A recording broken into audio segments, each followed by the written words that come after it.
Sebenarnya NCA ini ataupun Nature Conservation Agreement ini adalah satu agreement untuk pemeliharaan, untuk konservasi.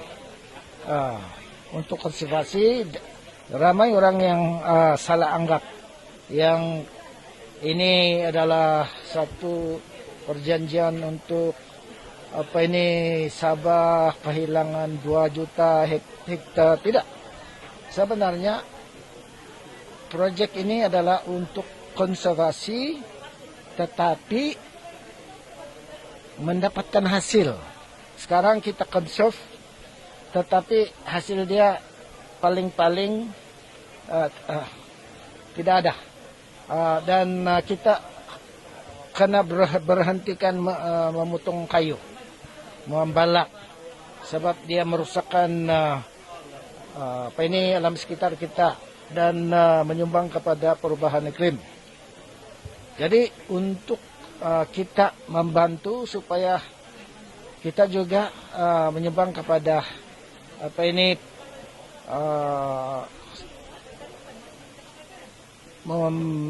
memulihkan iklim di seluruh dunia ini, kita kena buat sesuatu. Dan sesuatu yang ada di tangan kita adalah hutan rimba kita yang perlu kita conserve supaya generasi yang akan datang akan menikmati hutan ini. Jangan potong. Sebab kalau kita potong, kita hanya mendapatkan tidak hanya 113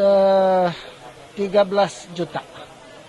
Tapi kalau kita conserve atau pelihara hutan ini, kita akan dapat di antara 700 hingga 2 bilion. Bayangkan dia punya hasil. Ini tanpa memotong satu pokok kayu pun. Dan dalam masa yang sama, kita akan mewujudkan 3.000 hingga 5.000 peluang pekerjaan. Dalam masa yang sama, bila kita conserve ataupun memelihara hutan kita, kita akan dapat memulihkan sungai-sungai kita, hutan-hutan kita, flora dan fauna kita. Maka kita boleh mempromosikan pelancongan. Berarti selain daripada hasil yang kita perolehi daripada konservasi ini, kita akan mendapat hasil melalui pelancongan. Jadi jangan kita terpedaya dengan temahan-temahan, fitnah-fitnah daripada luar sana yang hanya ingin memulitikkan konservasi ini. Konservasi ini adalah baik untuk Sabah. Satu, kita berhenti mencemar. Ya. Kedua, kita memelihara hutan kita dan memulihkan alam sekitar. Ketiga, kita mendapatkan hasil. Dari mana itu hasil? Daripada pencemar di dunia ini, syarikat-syarikat yang menggunakan fosil dan kilang-kilang yang mencemarkan.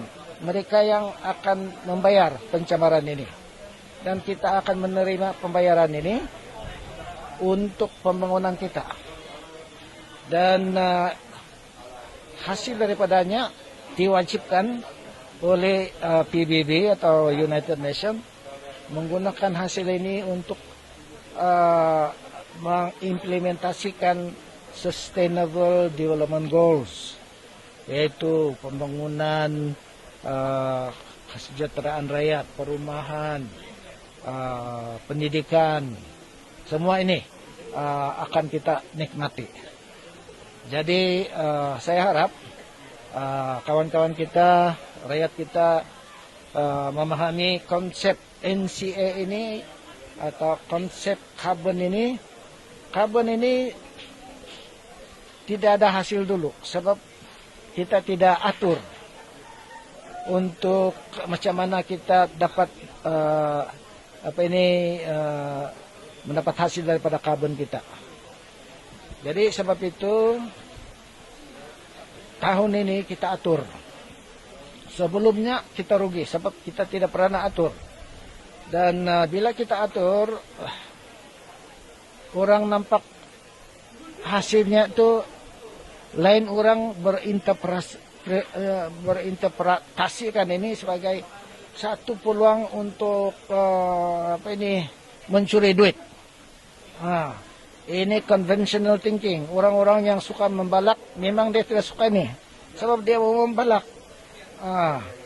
Dan mereka lah yang menjadi musuh kepada konservasi.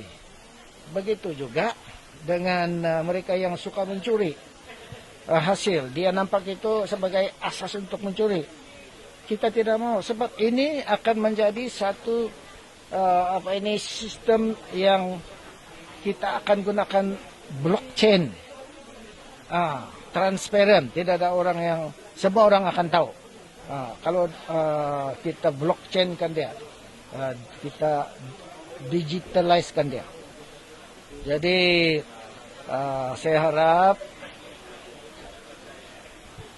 rakyat kita akan menyokong usaha kerajaan untuk mempertahankan konservasi dan mendapatkan hasil daripada kebun kita. Kebun ini bukan boleh lihat, bukan kita boleh jual beli.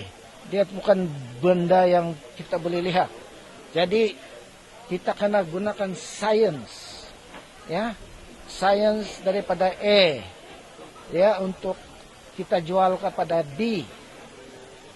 Dan bila kita jual kepada B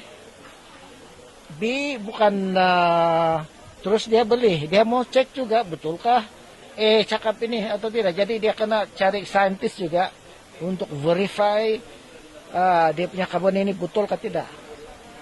Dan baru dia boleh bayar. Dan bila dia bayar, dia kena register kepada United Nations, kepada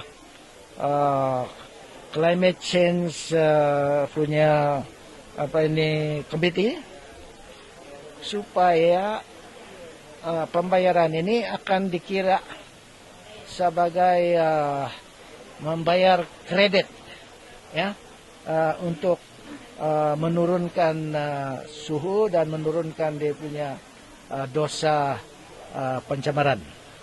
Jadi di Malaysia ini seperti negara-negara yang lain, target kita adalah 2050 untuk carbon neutral.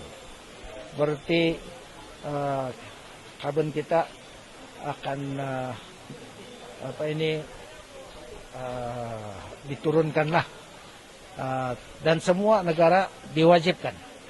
Jadi sekarang ini carbon trading adalah satu perniagaan yang melambung tinggi.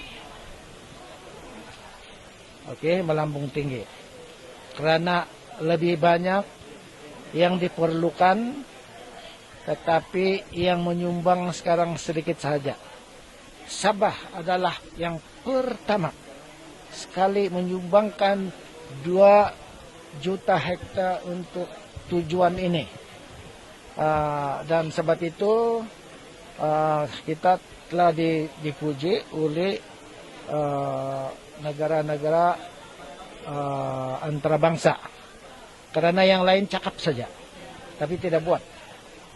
Kita bukan cakap saja, kita buat. Inilah sumbangan kita kepada perubahan iklim. Dan saya harap ini dilihat sebagai usaha yang positif